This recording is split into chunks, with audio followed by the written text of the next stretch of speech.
Yo, what's up, guys? Joker here going over the massive full Atlas passive skill tree from a 3.17. And oh my god, this thing took me probably 2 hours, maybe more, to read all of these and decide what I would end up probably going with as a method.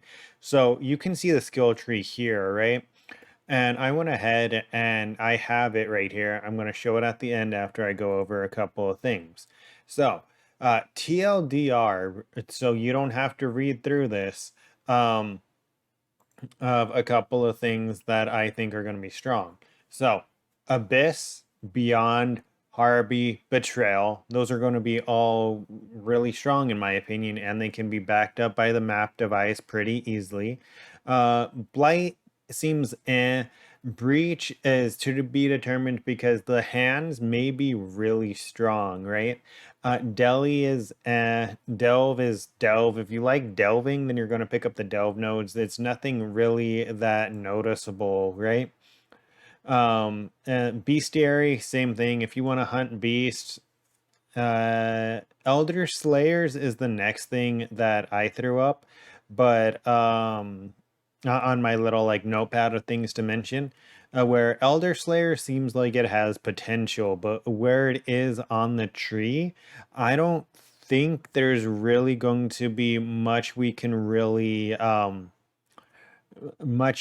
do about it until way later in map progression, and you'll see what I mean in a minute. Apart from that, Essence has potential and it's fairly close to the starting zone. But oh, here's Elder Slayers, right? Essence has potential, but there's no way to force Essence. It's not on the map device, and there's not a Scarab, so it's just RNG, right? So it has potential with the mods, but it's just with no way to actually guarantee essence. I can't really, it's good, but if it was on the map device, it'd be way better. I mean, Expedition's always good. Harbinger seems OP, right? Just for a couple of factors. Now, if you've ever ran Harbingers, there's no, what was it? Was it the Auspicious or was it the, no, it was the Laden, right? That gave Rare Value currency shards. I'm going to point it out, there is not that mod, as well as Nemesis 3 is gone, right? But there's a couple of things here that are super strong. So, 25% chance for it to be a Harby boss. Plus, there's a large amount of chance for additional Harbies, plus a flat Harby right here. And the currency shards are turned into the currency instead. I don't think I have to break it down to how fucking strong this is, because even if you didn't run it with the Laden, you would get several ancient shards, the occasional one or two or three exalted shards, and this is currency shards. So if this procs the way that I'm reading it, then it's going to be you get two exalted shards, you get two exalts. So if that's really, you get six ancient shards, you get six ancient orbs, right? So I feel like this is going to be absolutely fucking nutty if this works. Now, it may work instead of like the six shards, you get one orb, but the way it reads is they drop as the currency item instead. So I think this can be pretty fucking nutty, especially because it is on the map device and there is winged Harbies. So you can get something like 10 Harbies that are just shitting out currency, right? So I feel like this can be really strong. Now, let me stop fangirling over the Harbies, go down to the next thing. I mean, Harvest didn't seem to get any kind of noticeable buff or change, in my opinion. Heist, I mean, Heist is Heist. I don't like Heist. Incursion is additional mobs, really. I mean, I've never been a fan of Incursion. Kirak is really to be determined, right? Because you get these scouting reports, and in the skill tree, I'll show what it says it does, but essentially it's saying that you get more rewarding. So this is to be determined, and I believe from what I was looking at, Kirak's pretty far back in the skill tree. Now, next thing is going to be lab. I mean, okay. Um, I'm sorry. I don't know why people would take that. Uh, and then let me see. Legion seems really good, but it's not on the map device, so you're gonna have to use Scarabs. It grabbed all of the good things, emblematic, face off, war supplies, plus all these. If you saw my test last league where I got so many emblems, it's the same thing. It's just as strong, except for I don't have to choose. I get the benefits of all of them if I go into the Legion, right? So there's that. And then Map Boss seems like it's okay-ish. I mean, it's uniques pretty much. Um, and then a little bit of currency. Uh, but it's only one drop, so I don't know how I feel about that. Maps on its own seems like it's has strong potential. You can get to where you force the +1, so it has enough where you can definitely force getting a +1 on the map. Metamorph, I mean, okay. Uh, I'm sorry, that's my opinion of Metamorph. Rare monsters. This seems absolutely fucking insane, especially if it's like Double Beyond or Abyss or something like that, right? Just because of the facts that rare monsters have a 1% chance to drop additional currency and three are going to be duplicated. And if you're pairing this with like Double Beyond and the Beyond shit and Abyss, this is going to be insane amounts of currency as well, in my opinion. I think it's going to be insane for Headhunter too. Like the amount of rare mobs that you can stack is absolutely nutty, in my opinion. So they got rid of Nim 3 for a reason because the amount of rare mobs that they threw out is just too much. There's too much rare mobs, right? So that's why they had to get rid of Nim 3 or it would be currency would be worthless.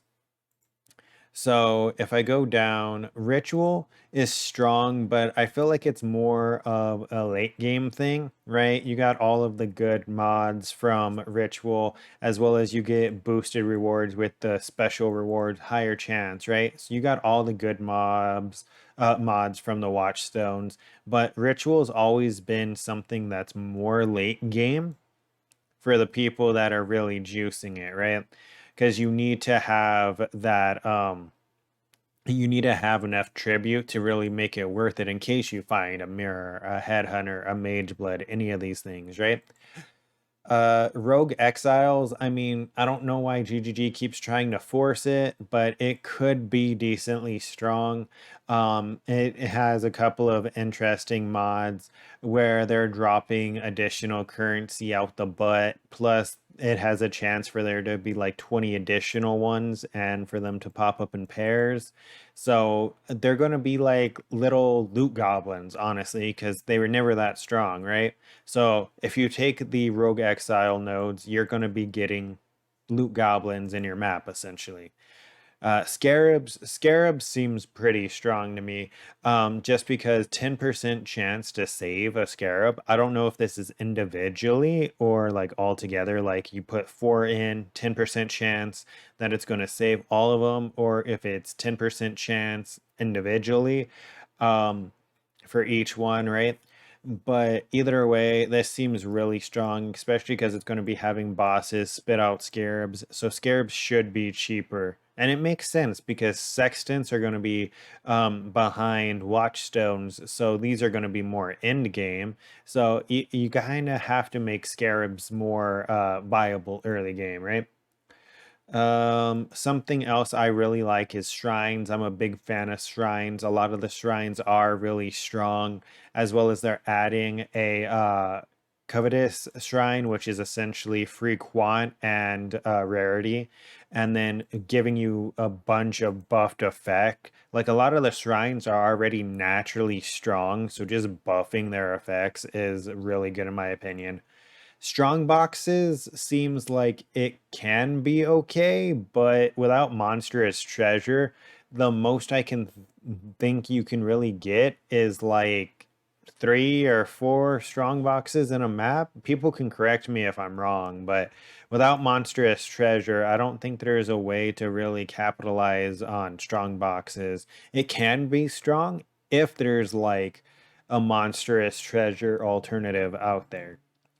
Synthesis is Eater of Worlds and Searing X Arch are pretty much it's just giving you like extra currency drops as well as double progression. That's pretty much what it's doing.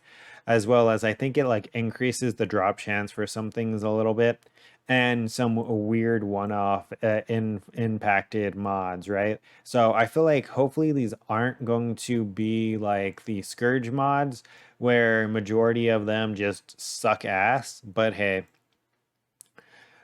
from what I've seen of these mods is they're somewhat decent, so it all depends, right? Um, Shaper and Elder is essentially exactly the same. They just took everything from the Shaper and Elder that they had on what was it, Uncharted Realms, and they just put it there. Torment seems really interesting, but it's all also looks really in-game-ish, just because of the fact that why was I saying Torment is in-game? Oh yeah, because you're gonna have to be using sextants, right? For a tormented creature to have like X item. So that's what makes this feel like stronger to me is like those sextant mods, right? Unique maps didn't seem really interesting. Wall side areas seemed I don't know what an alluring wall side area is. I'm gonna have to read up on that. And then essentially these are all the Maven things. Maven stuff seems pretty good overall. And then these are the other things. Sorry, these are going to be all the other nodes, all of the pathing nodes, right? That you pretty much do. And I saved you guys pretty much 2 hours of going through this. Now for the reveal.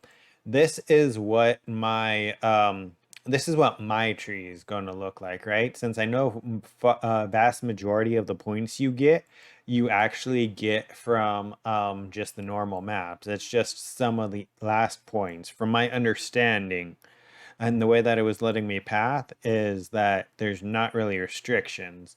So as long as I can do this, this is pretty much what I'm going to path towards. I'm going to go ahead and get the shrine stuff. I'm going to get spoils of war to have my rare mobs giving me extra currency. And that's going to be because I'm using breach, right? From the way that it is phrased, breach and Harvey seem like they have a lot of early game potential, and to help me kill them, that's why I have the shrines, right? Uh, so they seem like they have a lot of early game potential. Uh, and the shrines are going to help me zoom through the maps, right? So, especially since my league start, the ice shot character, it's not really a bosser. So, I feel like this is probably my best bet at stacking up a large amount of currency super fast. And I mean, if I look at this, it's what, like 80 maps? 80 different maps in the first week with the amount of maps it seems like it is going to be dropping seems super doable and super easy. So I feel like I can totally get that done. And this is pretty much what my tree is going to look like, getting all the breach things so I can pretty much have a large market on breach stones. Because remember, they reworked breaches, right? And breaches are far more valuable, right? Um, so with the breach lords and everything, plus I need a pandemonious. So if I'm farming it myself or just I need the currency, right? So this is essentially my tree. That's essentially the things that I feel are notable from this map atlas, which is insanely huge. And I'm so happy I'm done reading it. But yeah, tell me your opinions if you've gone over it. If you have differing opinions from me, how do you feel about this? But yeah, don't forget to like, comment, and subscribe if you enjoy the content. I'm going to be streaming a lot on Link Start and probably for the first week. And then I'll die down with the content because I have to, I took time off for the Link Start. I can't take constant time off. So, all right, that's pretty much the end of the video. I hope you guys enjoyed, and until next time, take care.